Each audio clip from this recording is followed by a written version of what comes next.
Welcome to Basic Brewing Radio for Thursday, July 14th, 2011. I'm James Spencer. Here at Basic Brewing Radio, we're all about home brewing.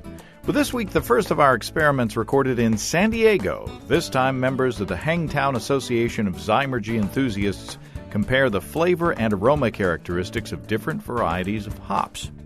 If you're new to home brewing or would like to get into the hobby for the first time, check out our website, basicbrewing.com, where you can find archives of our audio and video podcasts and our DVDs to walk you through basic and more advanced brewing techniques.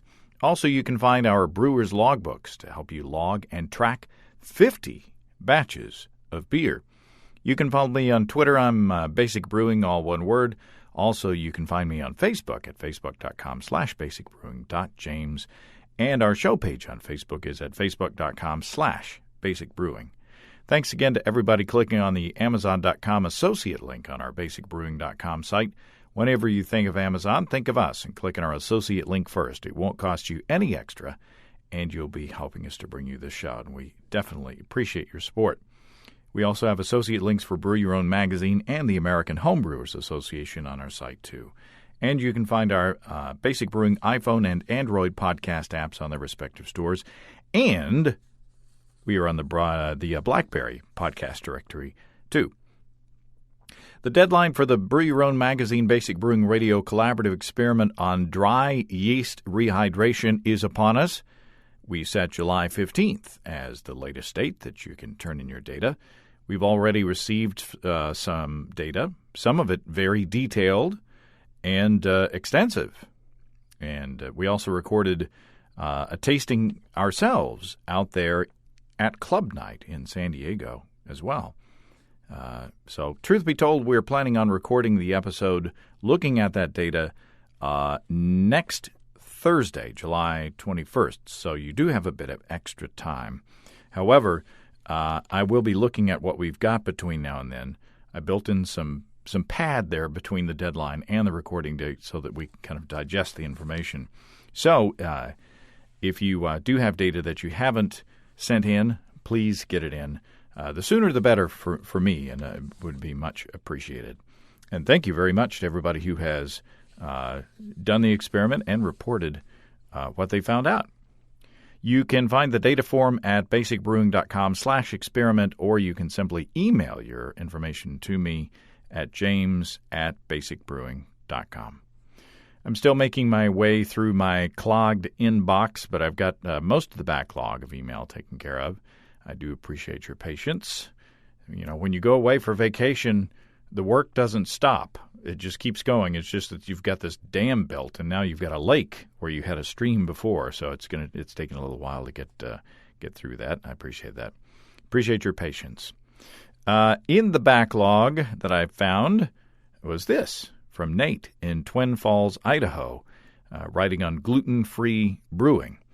Nate says, first I wanted to thank you for mentioning the Clarity Firm on your podcast earlier this spring. Somehow I'd missed hearing about it before then. My wife is celiac, and we've been experimenting with it. The one finished beer so far hasn't given her any trouble, and the test we ran couldn't find any gluten. Well, that's really good news. Nate says that brings me to the second item, and something you may want to pass on to your listeners. I had just today caught up with your May podcast about gluten-free brewing and wanted to note there are home kits that I understand were somewhat unreliable in the past but seem to be improving. Both EZ Gluten and Gluten Tox offer product that's easy, like the letters EZ Gluten, and Gluten Tox is GLUTENTOX. He says both Easy Gluten and Gluten Tox offer products in the U.S., and there may be others I don't know about. They are slightly pricey, but so far totally worth it. We've tried Gluten Tox, and it seems to be accurate so far, though I want to put it through some more testing of other beers and gluten-y items to check its sensitivity. And Nate says, by the way, Desiree's totally right about the brown rice over the sorghum, by the way. The latter isn't even worth trying by itself. So another vote against sorghum syrup. Thanks, Nate. I hope that information is helpful to those who are hoping to limit or eliminate gluten from their beers and their lives. This email comes from Joel. I've been inspired by your program to try small batch brewing with a 2-gallon cooler. I am, however, worried about a primary fermentation vessel. I have several 1-gallon jugs, but if I brew 1 gallon of wort, I will not have enough space for the kreuzen. Does this mean that I should get a 2-gallon carboy? Or since it's a small batch, can I get away with minimal head space and occasionally use a blow-off tube? Well, I wouldn't risk having minimal head space. Small batch brewing is fun, of course, and I've found a fermenter that is great for 2-gallon batches. It's made of brown plastic, so it helps keep the skunky light out. It's got a built-in spigot that you can use for bottling, and it's only $10. The only problem is that I may be frowned upon by some homebrewers for recommending it. It's the Mr. Beer keg-shaped fermenter. Now, before you turn off the thing, let me finish. I've used the little fermenter keg thingy to ferment small batches of all grain and extract beers, recipes that I've come up with ingredients from the homebrew shop. The spigot is essentially useless on batches with lots of trub. That's the only thing that I found against it. But I've got a small auto siphon that works well for bottling out of small fermenters. Mr. Beer sells them on their site for $10, and it's separate from the kits, so you don't have to buy the extract or whatever that people complain about the most with Mr. Beer. So if it bothers you that it's a Mr. Beer product, you can choose not to put the Mr. Beer sticker on the side of it. So I say if it works, go with it. That's my suggestion. Martin from Gold Coast, Australia writes, I've read a lot about using licorice extract to improve head retention in brewing stouts, but it said not to give the beer a licorice flavor. What do you use if you do want to impart a faint licorice flavor to a brew?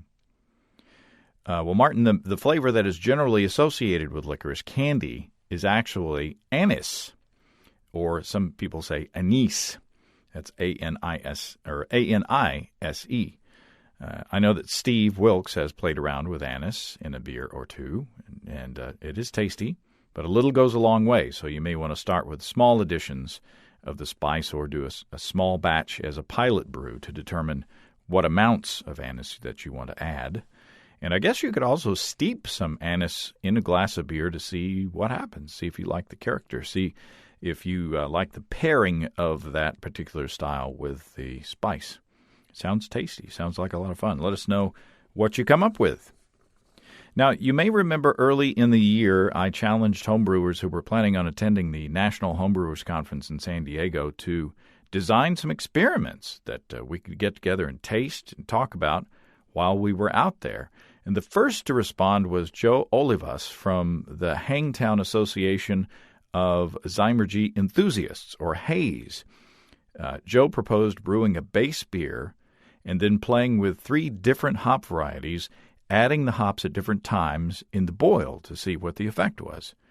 Now, of course, I thought this was just an awesome idea. So we met with members of HAZE in San Diego to taste the results. Well, here we are in room 3382 here in the Town and Country in beautiful San Diego, California. And we were with members of HAZE. And we're going to go around the room and introduce everybody. So everybody, tell me who you are. So my name is Alan Vosper. I'm the current president of HAZE. All right. Ramona. Bill Kenny. Glenn Frankie. I'm the vice president of HAZE. Madeline Frankie. I make the wine that goes with the beer. All right. David Pratt. All right. And then we have 2 people that you probably would recognize if you listen to this podcast. I'm Steve Wilkes, and it's a joy to be in room 3332 with all these lovely people. And this is Andy Sparks, and I'm super pumped about what we're about to do. And Steve has moved to another room, but that's another... Sorry. So, one sip of beer, and he's translocating. So, Alan, tell me a bit about the club itself. So the club's name is HAZE. It stands for Hangtown Association of Zymurgy Enthusiasts. And we're centrally located in Placerville, hence the name Hangtown, which is, for those who might not know, about 50 miles outside east of Sacramento on the road to Tahoe. Very good. And Glenn is going to tell us about the experiment. How many people were involved, and tell us about the parameters of this. Okay, we had 6 people involved, and the idea was we would like to compare flavor versus aroma additions in a beer. So what we decided to do was start out and use the club's Big Brew system, which is a 50-gallon system, and brew the base beer and bitter with Magnum hops, and then split the batch into 6 different 5-gallon batches that individual members would then either add a flavor addition or a aroma addition on their own system, and then we would chill those and then ferment in a controlled environment. So the idea was to compare and contrast different hop varieties. We decided to do an American, and for that we used Cascade, and an English, so for that we did Fuggles, and then a new type of hop, and we used Delta for that. And the base beer, it was also an IPA, so we decided to go with a bittering, and we tried to target 65 IBUs with each of the hop varieties. And did you say the gravity of the wort? It started out, the original gravity was 1065, and the finishing was 1014. Okay. Well, very nice. So what are we drinking right now? This is kind of the control. Right. This one was, we actually only planned on doing 6, but then we got 6 batches. But we got lucky and got high efficiency out of our system, so we had to come up with something on the fly to do with that 7th, and we decided to do a flavor addition with Magnum. So when you say flavor addition, what are you talking about? The hops, besides the bittering hop, the hop addition was done at 20 minutes for the flavor, and then if it was an aroma addition, we did it at 10 minutes because we decided, we looked at the numbers for a 5-minute addition, and it was impractical to try to to get another 30 IBUs with a 5-minute addition would have been ridiculous. So what formula did you use? Do you remember which formula for the bittering units that you used? I think in beer, I used Beersmith to calculate it, and I have mine set up for the Rager formula. Because we found that, especially with late hop additions, it varies widely between the, I had somebody actually say, I was making an IPA and I was using this formula, but it was outside the boundaries of the style, so I switched to this formula and it was just right. So if you don't like the rules, just change the rules and everyth's fine. So what do we think about this? The first beer? It's quite refreshing. I like it. It's got a nice kind of firm bitterness and a fairly mild kind of aroma. So, yeah, I just echo Andy's comments. I like it. It's got a nice sweetness to it that really is appealing to me. This is Dave Pratt here. I think that this is a great start to trying out the experiment. I don't think any of us here have tried any of the beers that we're about to open up, and so having just the Magnum hop and this control beer with the Magnum flavor addition will be a good baseline. So it's clean, it fermented out nicely, and I think we're off to a good start. Yeah. Oh, we might also want to add that we all used USO5, or was it SO5? Yeah, the dry yeast. Yeah, the Saf Ale. Which is what we use a bunch for these types of beers. It seems to be nice and clean and reliable and consistent, and so very readily usable, very readily usable and available. Right. And you can stick it in the fridge and not have to make a starter, and there you go. Yeah. Brought to you by Saf Ale.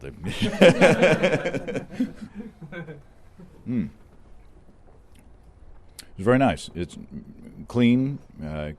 There's a bit of a citrus flavor to it, but where do we go from here? What is our first of the rest of these beers? I think. So I fermented 3 different ones myself and bottled them, and I think I would suggest going to the Delta next. Oh, yeah. Have we had Delta? No, I've never tried Delta. Never tried Delta myself. Yeah, well, let's go there. So we would go, do we want to go the flavor addition and then the aroma, or how should we do this? That makes sense. Okay. Go flavor and then aroma. Okay. Did this We taste maybe- like 65 IBUs to you, though? I It seems a little light to me. Yeah, I think it seems a little light to me, but that's really my sugar. The sweetness of it seems to kind of balance. So I don't know if it's 65 IBUs or not, but yeah, I expected it to be more bitter than it is. This is the Delta flavor. It has a slightly softer aroma, I think. I don't know.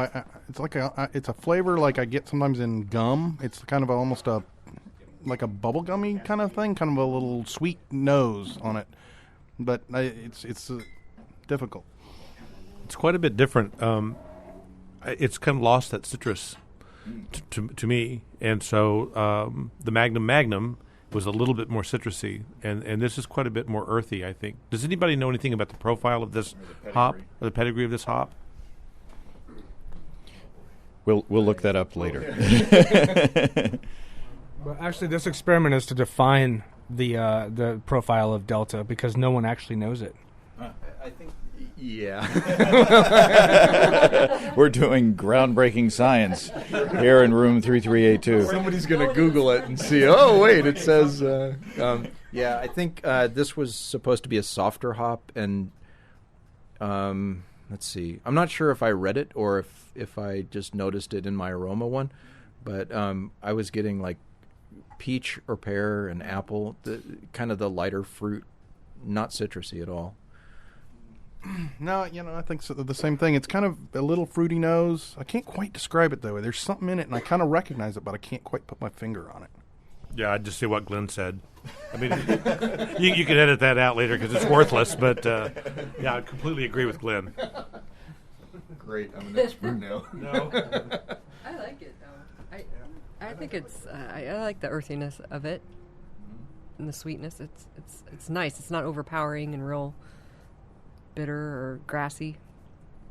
And what do you think? What do you think about the bitterness level? I mean, it's supposed to be the same IBUs, but do you think? I mean, do you guys think it's the same bitterness level? I think it finishes a little bit smoother than the Magnum.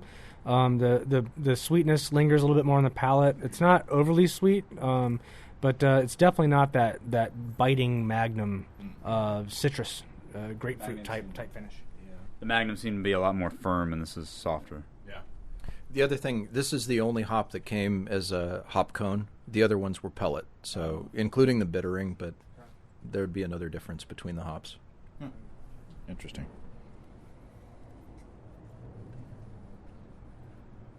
It seems a little lighter than the 65. Seems a little lighter than the 65 IBUs. Lighter than the Magnum. Yeah. And I get a little sourness right at the finish. Yeah, I was. So, actually, I think we might have planned this way. The Delta hop, according to an article on imbibe.com, is a cross of both English Fuggles and Floral Cascade. There you go. We did that on purpose, right? Yeah, that's what I like. So far the Delta is a bit softer than the Magnum. Now we're moving on to the Delta with the aroma. That's fine, thank you. With the aroma addition. Maybe it's because this beer is still a bit cold, but I don't notice a really pronounced difference in the aroma. Although maybe it's because you planted that suggestion in my mind, Glenn, but I think I might be getting some peachiness in the aroma. Is this a different one? Or no, or maybe some melon. Maybe a bit of watermelon in there. I don't know about that, but I don't get the kind of fruitiness that I was perceiving on the last one. Pretty clean. Well, I've only smelled it so far.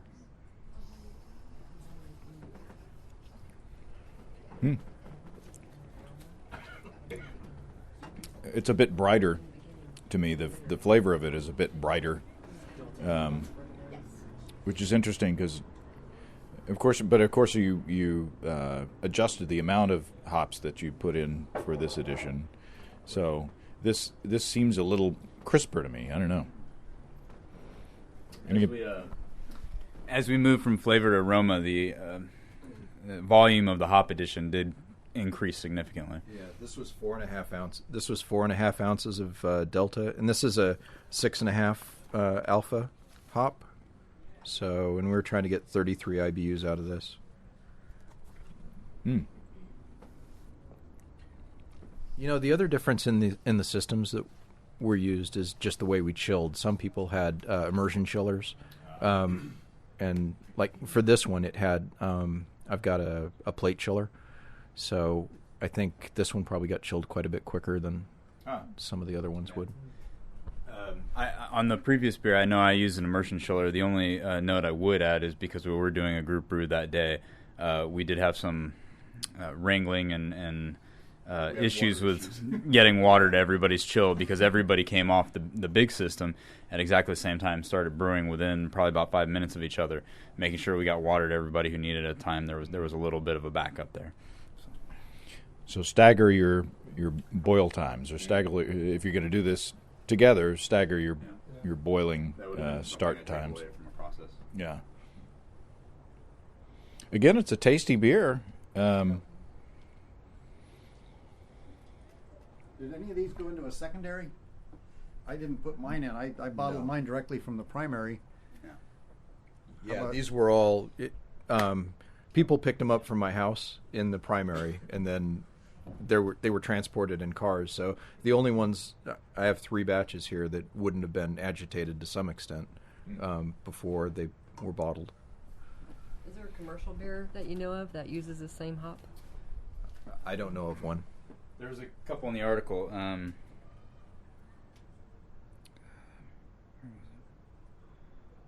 Boston's Harpoon Brewery, I believe, is making ESB with it.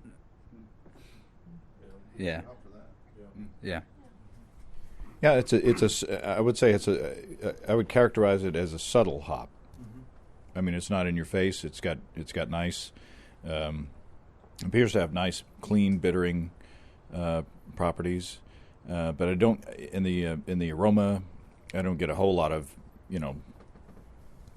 citrus or tropical fruits or anything like that. So maybe more for an English style, this would be a nice hop.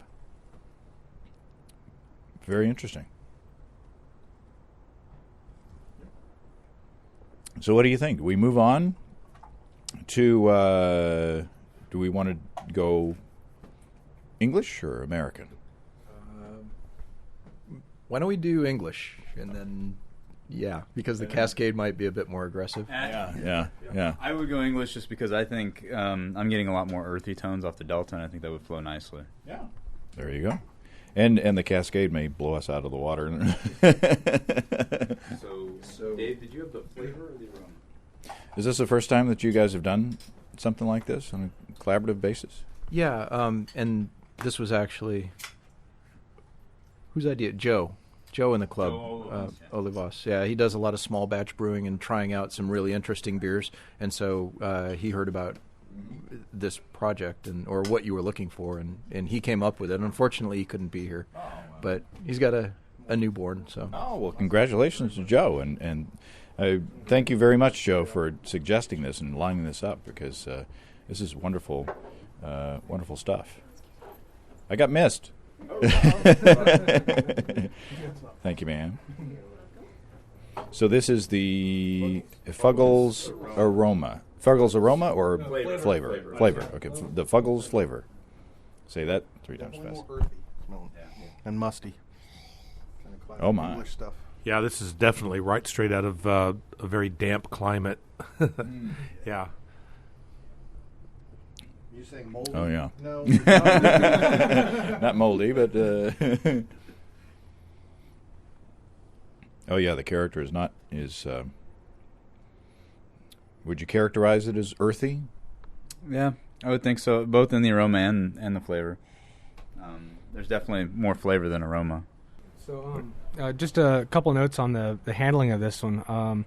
I was charged with adding the Fuggle hops at the 20-minute mark for the boil, and it all went well. I think as far as the boil went, I did have it was mentioned earlier a little problem with getting some cooling, so that it might have been a little bit longer at temperature than 20 minutes exactly. You know, if I'd been at home, I could have turned on my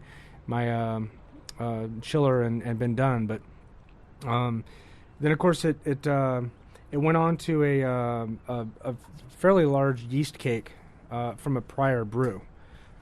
So as opposed to, I think some of the other brewers just kind of dumped in new packets of yeast.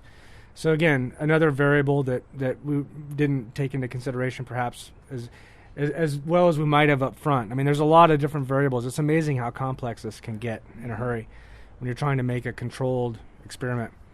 But I picked up the carboy from Glenn's house and brought it home on Friday, just a few days before coming down here to San Diego, and I put it in the keg fridge as quick as I could, and then racked it into a keg and force carbonated it, and in a day, yeah, so yeah, like 8 hours day. And So how much pressure did you have to put on that? 100 PSI works wonders. 100 PSI. What's a keg rated for, by the way? Well, I'll never use that keg again. Let's put it that way.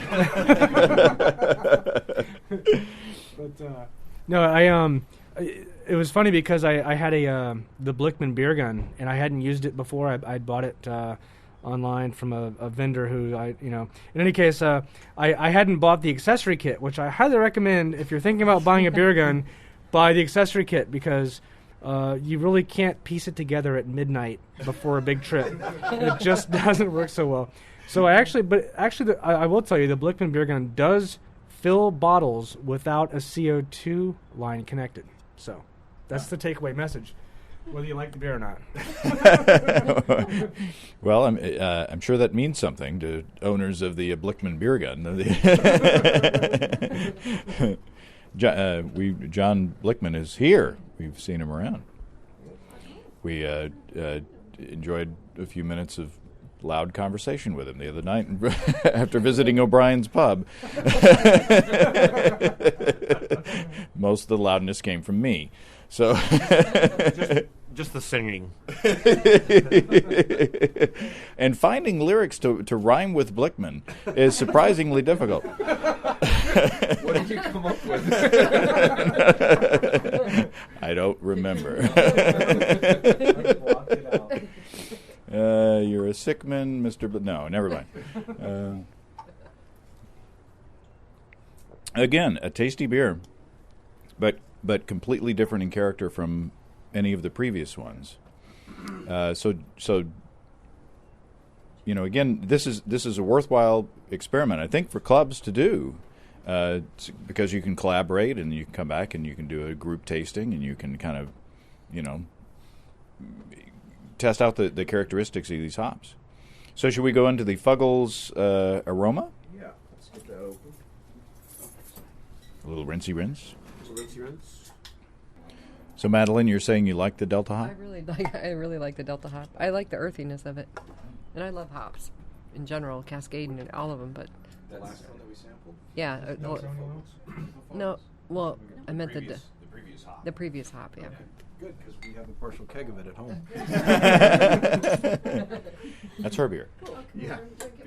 Keg of it tonight for hospitality for the flavor. Cool. Oh no, this is a lot more fruity than I expected. This is kind of bright, Who did the Fuggles aroma? I think we had another club member who couldn't be here today. Ken Pearson did the Fuggles aroma. Yep. I like the way this one smells better than the last one we just smelled. This smells much more pleasant, where that one was a little more earthy, but and I'm not sure why. Yeah, I just I'm at the end of the food chain here as far as when to comment, but all those comments I think are dead on. This is a brighter beer. It seems a little more lively, and to expand on Andy's comment, it seems a little less like dirt. And I don't mean dirt in a bad way, but that kind of like I've just licked my finger with some dirt on it. It doesn't have that. Yeah, that doesn't sound bad at all. I know, but you gotta be like a little kid. You gotta be a little kid, and you got your hands are dirty, and you touch your mouth, and it doesn't taste bad. It just tastes like dirt. I know. Just. You should be in marketing. It tastes like dirt in a good way.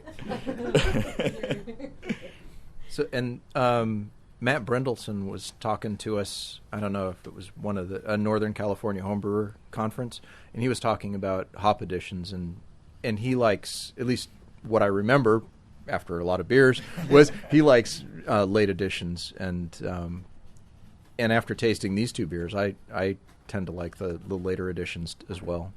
Yeah, I agree. But what does Matt know about hops or brewing or anything? Matt Brendelson is the Firestone Walker genius. Red Nectar. Yeah. Thanks for bringing Red Nectar back, buddy. Well, we're lucky in that we're getting Firestone Walker beers in Missouri, which is like an hour from my house. So, brought to you by Firestone Walker beers. Glenn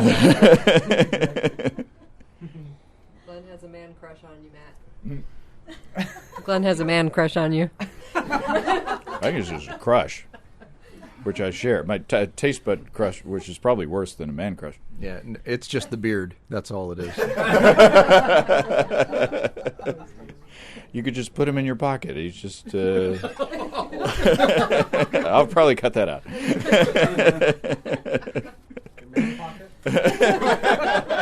Man purse. I was spiraling out of control here. Mm. This is like a club meeting. Well, that is a lot more fruity than I thought. That the flavor of it is a lot more fruity than I thought that Fuggles would have been, which is interesting. That for an aroma addition, you're obviously still getting flavor compounds as well as some bitterness too. Yeah. But. Well, some of that could be coming from fermentation profile. I mean, I don't know if Ken tossed in dry yeast or if he had a yeast cake or what he was using, but typically the fruitiness isn't going to come from a Fuggle hops. It's going to come from, in this case, perhaps more of a fermentation issue. There actually could be something to that. So for the Delta aroma and the Fuggle aroma here, I had a batch of beer that I had done. And so I split the yeast cake, and it was US-05, but it was essentially a starter. I think it was off a mild I did. So it was essentially a 5-gallon starter for these. But that's what the yeast is in here. For this particular one? Yeah. Okay. Yeah. Wow. Interesting nonetheless. This may be my favorite so far. We all have our favorites. Okay, let's we go on to the Cascade, Cascade flavor. Cascade. So now we moved on to the Cascade flavor edition. Okay. It's definitely got quite the nose. Oh yeah.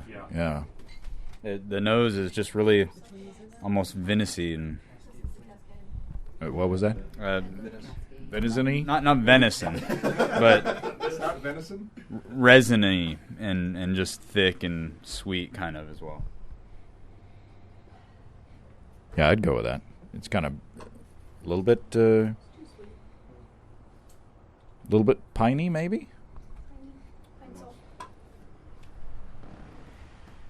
See, you say good things, Ramona, and then I turn around with a microphone and you just giggle. So. I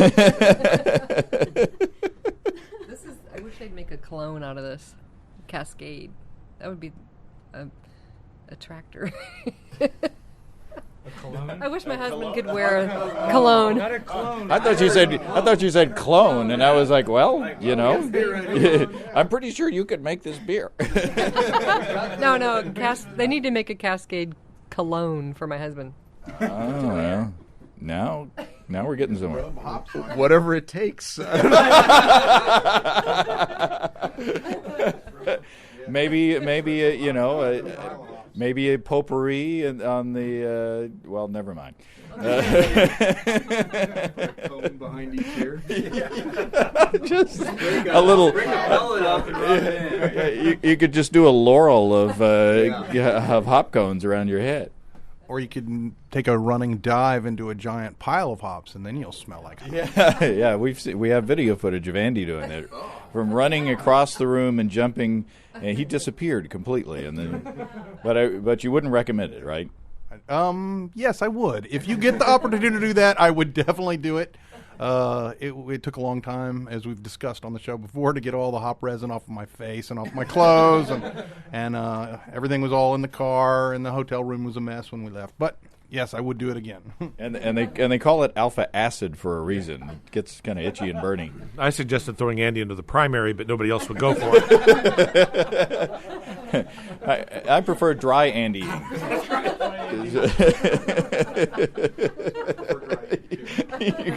You dry Andy for a couple weeks, and Bob's around in the fermenter.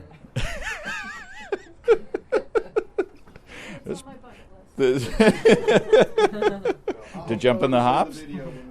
Okay. All right. Has anybody tasted the flavor edition? Cascade was the first hop I was ever able to pick out in a beer. I would taste a beer, and this has got Cascade in it. It was the first hop that I could recognize. And I'm really not getting a big blast of the Cascade that I was kind of expecting, and maybe it's going to come in the next one. It's a fine beer, but I just didn't get what I was expecting from that Cascade kind of right cross, Once again, what Andy said is exactly dead on. It doesn't have that big punch that you expect from Cascade hops. Definitely, it's got that citrus note, and you pretty much know it's Cascade, but or maybe Amarillo, but it's Cascade, and it's a nice beer. But yeah, that's it. It may be my favorite so far. Keep drinking. I'm getting some orange on the nose, like tangerine orange, and it's uncharacteristic for something that would have Cascade added to it at 20 minutes. I wouldn't pick this out as being a big Cascade beer, but I think you have to keep in mind too. I mean, this was a Magnum base bittering, and there were a lot of variables. I don't know, Bill, was this your? This wasn't yours. Okay. This was Michael's. Okay, another. Again, Michael's here, but he couldn't make it. We'll leave it at that. Michael was down at your end, and where the water issues were. Yeah, so actually, Michael was behind me on water for chilling. So I think at one point I was, I don't know if we ever got to, but I was trying to run my the exit of my chill water into his chiller so that he could chill, just to get things going. But I think we quickly got him chilling after me. But still, I was we had some time lapse between when we got water and when we cut off the fire. But this is definitely a more juicy beer. Yeah. The flavor to me is more kind of fruity or juicy, or whether you call it tropical fruit or whatever. I think that that it's more along those lines. I mean, anybody else have any? Tasty though, very tasty. So, so are we ready to go into the Cascade Aroma edition? Cascade Aroma. And this is going to be yours, Bill? That's my beer. I got the wort from Glenn, and I took a couple of bottles out into 22s just to get some of the trub out of it, and then kegged it, force carbonated it. I did make a starter. I used US-05 like everybody else did, but I had made a starter the night or about 24 hours in advance. So I had a good starter going. So it started fermenting right away. And I was, I think, one of the first ones to finish the boil. I think I got one of the first worts off it, got the first boil, finished it because it was only 10 minutes, and I got mine chilled down. I think I was the first one chilled down and into the primary. So, which it would be the optimal condition for an aroma hop, you would think. This one to me, it has the same character as the that I noticed in the Delta aroma, where there was a little bit of resiny character to it. So maybe because Bill chilled rather quickly, and maybe I did too, it preserved that in the late edition. Definitely pulling the Cascade out in the aroma, I think. I mean, more so than the last one where it was more of an orange. This is more of a citrusy Cascade type. Orange is a citrus. Just to the I'll debate that with you, but we'll do it off. Uh-oh. Fisticuffs. Clearly, we'll take that up another time. So, just for reference, I just quickly checked the recipe. In the last beer, that didn't quite have so much of the resinacy and the citrus in your face character, had 3 ounces of Cascade for the flavor. And this one had 5 ounces of Cascade, so definitely a bigger bump up, almost 50%, but not quite. Maybe my new favorite. I'm gonna let you go first, Steve. Well, I want to see your Cascade slut. I just want to point that out. But no. You just seen that on the tasting room wall. That's right. And for a good time call. This is a really nice beer. It's got the Cascade comes forward more because it wasn't heated longer. And the great thing about Cascade for me is that big nose. Is that also W.C. Fields, but the crowd's too young, I guess. We get it. That's all that counts. I'll be quiet from there. Now you get to say what Steve said. Yeah, he's used to that, though. Yeah, this definitely has more of what I was expecting from the Cascade. Pretty much like everybody else said. It's a nice drinking beer. There's not much else. Yeah, it's a good beer. It's nice. I think we should serve this one at Alan and Melissa's wedding. Oh yeah, a little bird told me that there's a recent development in your life, Alan. Yeah, after 8 years of being non-committal, I went ahead and committed. Woo! Congratulations. You know what? She had to become a doctor before he'd do it. Alan ain't no dummy. The old scalpel to the throat, huh? Doesn't it require a doctor to be committed? Well, cheers, Alan. Everybody, cheers. Thank you very much. These are plastic glasses, or you'd hear tinking all around. Nothing but the finest with the HAZE Club. Yeah. These are Chinette, right?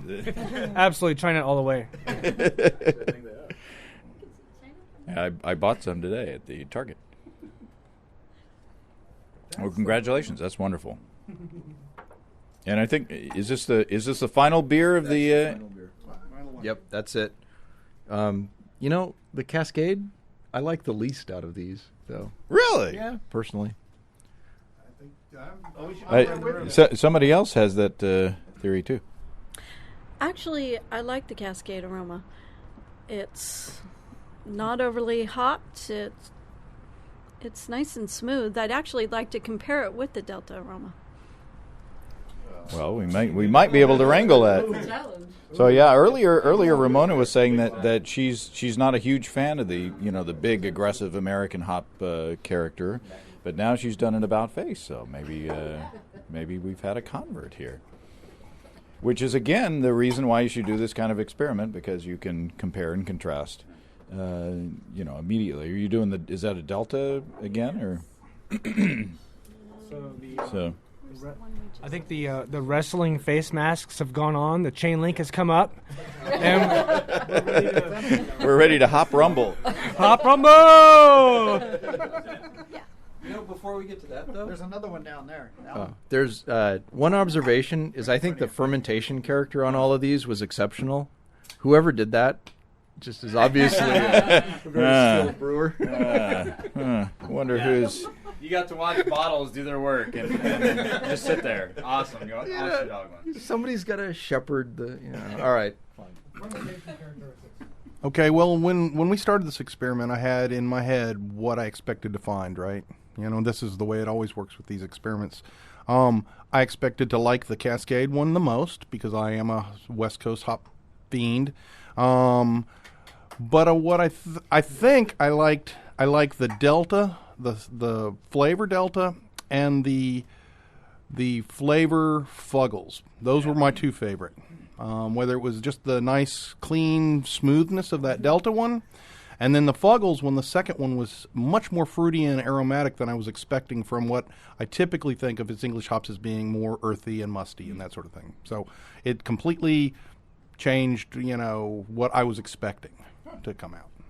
Anybody else surprised by the proceedings? I wouldn't say I was surprised, but I think in general I really liked the aroma additions more. And that's just kind of the way I lean in beers. The aroma, you get just more in your face. And they say that taste is 70% smell. So you just get much, much more of an intense characteristic off of it. And you've got to get some flavor as well. I mean, when you're adding that much hops, proportionally more hops, you've got to get some flavor compounds in there as well. So what do you think, Ramona? I really like the Delta hop. It doesn't surprise me that they're using it to make an ESB. It's got that type of characteristic to me. So I'm looking forward to seeing it used in more beers. Yeah. Very nice. Well, any final comments? Anybody else? Any wrapping up? So I think in any experiment, there's a lot of work to be done to control variables, and I think if you're in a homebrew club or if you're a brewer who wants to try this, communicate with the people that you're going to be doing it with as much as possible, so you can really try and control those variables. One of the biggest things we did right was having all of our carboys in Glenn's cellar, so that we would have the same fermentation temperature, because that's one of the biggest variables that you have to control. And if you have 7 or 8 carboys floating around in 7 or 8 different locations, they're not going to ferment at the same temperature. And I think I brought a yeast slurry. Someone else brought a yeast packet. Someone else brought yeast from another slurry. I think that's somewhere that we could have done a better job of controlling some variables. And then just using brewing software to come up with how you can best add the hops to get a beer. Even it's an experiment on the face of it, but at the end of the day, you want to be able to drink the beer too, right? So good points. And that backs up Glenn's point earlier of how awesome a fermenter he is. So, but that is Andy was talking about this earlier today, that one of your main points that you give to beginning brewers is to control your fermentation temperature. So right. Well, obviously the first key to being a good brewer is being clean. Second key is pitch the right amount of yeast, a good yeast source. And the third thing to becoming an awesome brewer is control fermentation temperature. If you can do those 3 things, you can make great beer. Well, I think all you want to say that's what Andy said, or no, but I would say that I find this very interesting to sit around with a fair number of folks and listen to what everybody what their palate perceives, and that's what I'm bringing away from this, is that we all drank the same beers.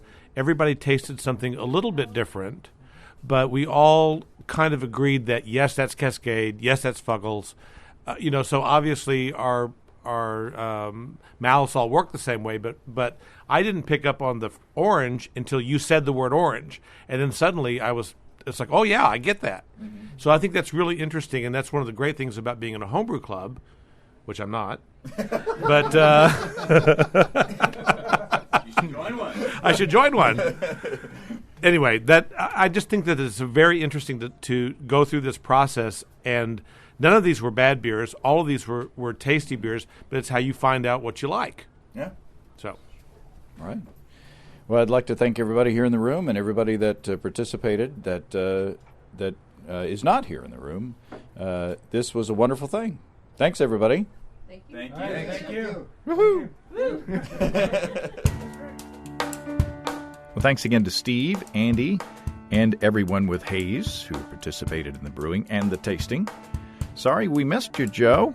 You did all that work to set up the experiment, and then you didn't get to go. But, well, maybe we can see you in Seattle next year. That was a lot of fun in that little hotel room there. And this is only the first of the experiments that we recorded while we were out there. Lots of good stuff coming in the next few weeks. But get together with your club. Do this experiment. Try to limit the variables as much as you can and plan on staggering your chilling to make sure that the hops or each batch gets chilled about the same amount.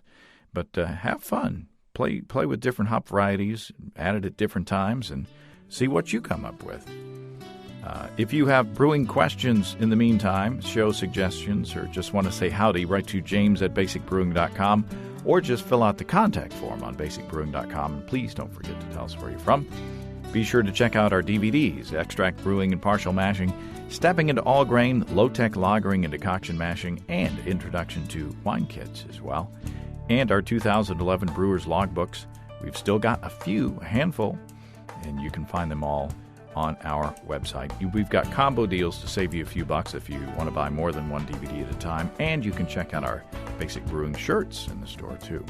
You can see a listing of the fine folks across the country who sell our DVDs on basicbrewing.com, and if there isn't a vendor in your area, you can order them online in our online shop at basicbrewingshop.com, and I will box them up and mail them to you myself. Thanks to everybody who's continued to click on our Amazon.com link. We appreciate the support there. Our featured products this week that were pushed through the link are 5 very good reasons to punch a dolphin in the mouth and other useful guides. And it's almost worth buying it just for that. And Nelson 1865 Rain Train Traveling Sprinkler. We need that up here. It's very dry.